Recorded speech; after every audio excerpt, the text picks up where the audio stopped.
అధికారంలోకి వస్తే ఏమవుతుంది అని అంటాడు. ఏం భయపడతామా?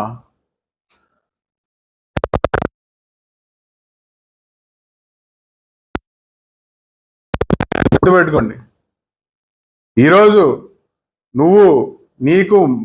మీరు మా కల్లోకి రావడం కాదు, లోకేష్ అన్న రెడ్ బుక్ మీ కల్లోకి వస్తుంది కాబట్టి బైరెడ్డి సిద్ధార్థ్ రెడ్డి నందికొట్కూరులో కూడా తిరగలేకపోతున్నాడు.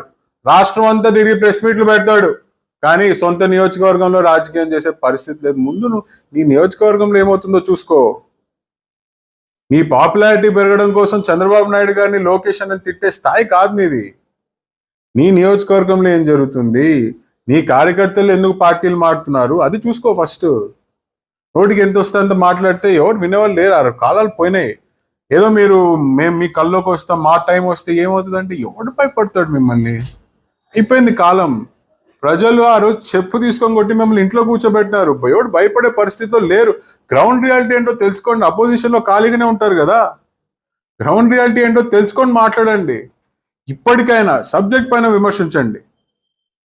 వయసుకి, మర్యాదకి, హోదాకి మర్యాద ఇచ్చి ప్రజలు హర్షించే విధంగా ప్రతిపక్షం ఉండాలి. కానీ నోటికి ఎంత వస్తే అంత మాట్లాడితే మాత్రం చూస్తూ ఎవ్వరు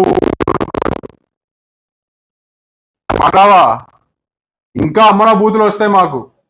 కేవలం మా సహనము, మా లోకేష్ అన్నను చూసి మాత్రమే.